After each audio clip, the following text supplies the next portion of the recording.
Good evening, I'm Liam Thorp. And I'm Michael Mambo. And you're watching Team Talk. Oh wait, can you hear that? Where's that coming from? Ah, happy birthday indeed. It is Mr. Mike Mambo's 18th birthday. No, not really 18th. It's his birthday today. Happy birthday, sir. Happy birthday. Even on his birthday, he comes in to talk football with me. Yeah, it's part of the job. And you are celebrating this evening? Definitely celebrating. I always celebrate. Well, as an Arsenal fan, you don't get much chance to celebrate, do you? Well, I do get, seems like the changes we've been crying for are finally going to come, and yeah. And you were almost celebrating a lot on Tuesday night. A valiant performance by Arsenal. 2-0. They won at Bayern Munich. If you recall, Bayern Munich won the first leg at the Emirates 3-1. So Bayern Munich going through to the quarterfinals by virtue of the away goals rule. It's one of the best performances your team has played this season, isn't it? No, they didn't actually play that well, but they did enough to get the 3 points. Unfortunately, they left it a little too late. But the fact that they managed to go there and actually win against a team that everyone expected them to be thrashed. Okay, you say they didn't play that well, but maybe it was a defensive display that you've been looking for a while. It was a defensive display. I don't know why Wenger doesn't drop players who don't perform. You cannot keep a player who's not performing the whole season. Well, you say that, though, he did drop Vermaelen to the bench, didn't he? And that's quite a brave move.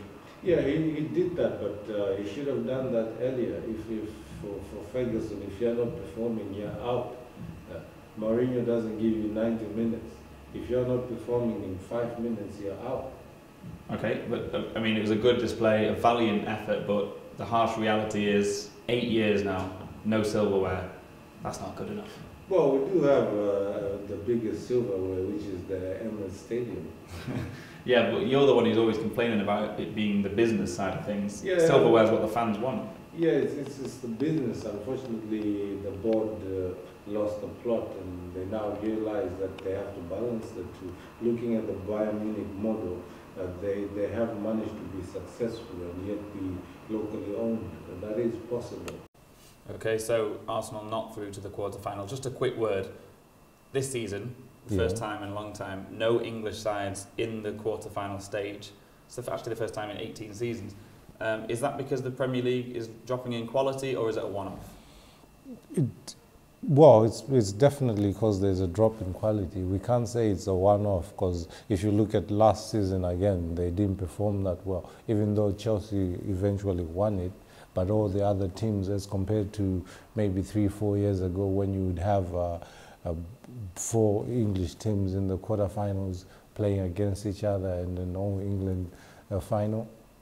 But of course, Manchester United would argue they were very unlucky not to be in the next round. And I think there's a problem with the press in England. If United had got through, just one team, they wouldn't have used this story. But now it's suddenly panic stations. English football has lost quality. Are we not overreacting a bit? It's not an overreaction. I mean, that the gap is there for all to see. Look at when England plays Germany, when England plays Spain. Oh no, I totally agree on the national side, but that comes from different reasons. That comes from the fact that we have barely any homegrown players coming through, but the league itself, with the foreign imports and the money. No, if you look at the team, the German team that played, it had many foreigners in it. If you look at the Spanish league, it's more or less the same. Well, no, Barcelona pretty much mainly a core of Spanish players, isn't it? Yeah, that's what we're trying to do at Arsenal, but you're not giving us the chance. We don't have any. You've got a couple of English players, but no, the core of it. You look at Jack Wilshere, you look at Theo Walcott, you look at. I was about to say London. I thought you were about to say Ramsey, who's Welsh. No, Ramsey is Welsh, obviously. Yeah, but Ramsey is also playing well. Okay, well, we're going to have to agree to disagree. I personally think that next season we'll see more English teams doing well. I think it might just be a bit of a one-off, but we'll have to wait and see. As it is, no English sides in the quarter-final. But let's have a look at the teams who are. The draw was made today, and it's thrown up some enticing matches.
So, no English sides, but some very intriguing matches. I'll leave it up to the birthday boy to first say his tie of the round.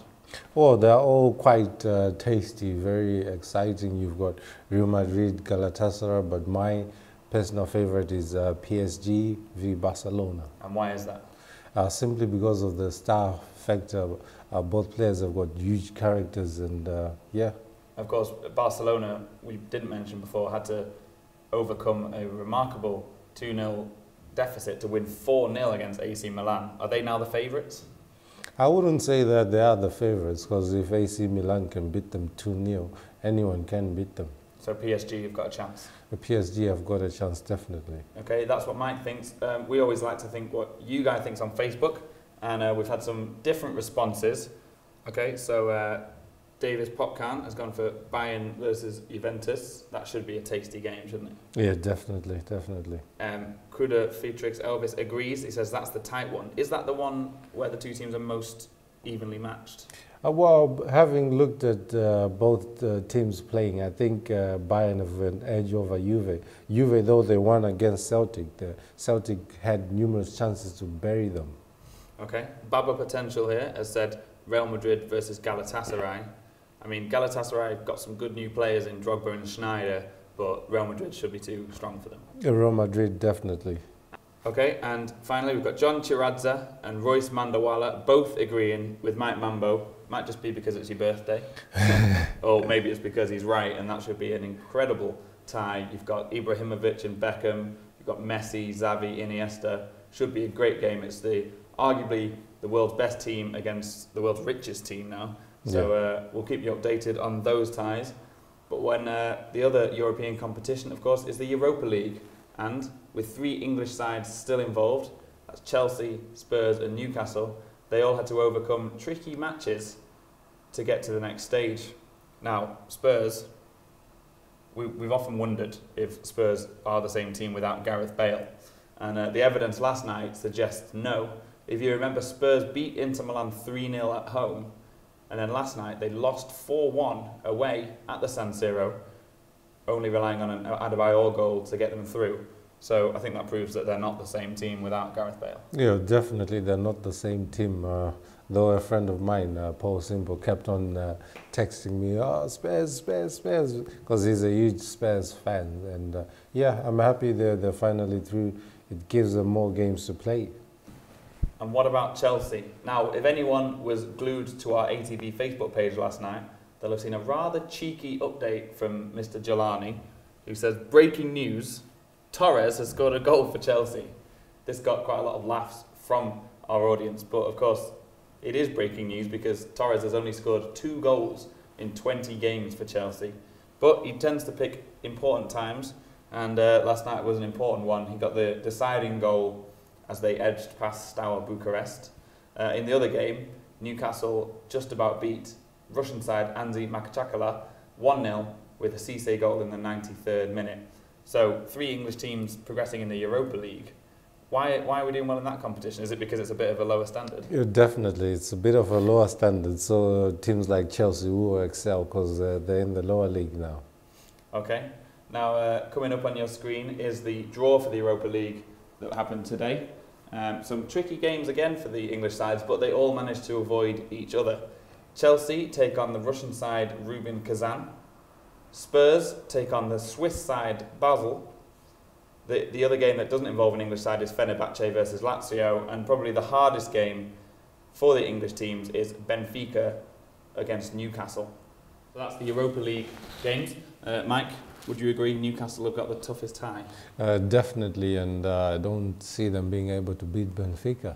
What about Spurs against Basel and Chelsea against Rubin Kazan? Are they going through?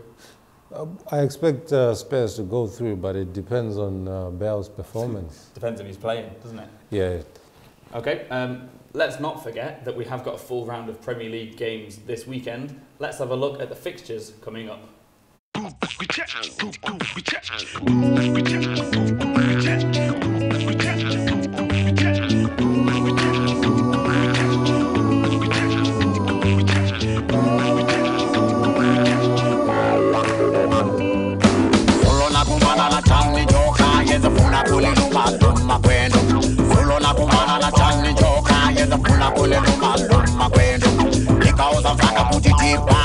because Sunaga Malila, Pusakalakan. Because of Saka Kutiti Paye, because Sunaga Malila, Pusakalakan. Asalane Kaine, Mama, Asalane Kaine. Asalane Kaine, Mama, Asalane Kaine. Asalane Kaine, Mama, Asalane Kaine. Chite Kwanine,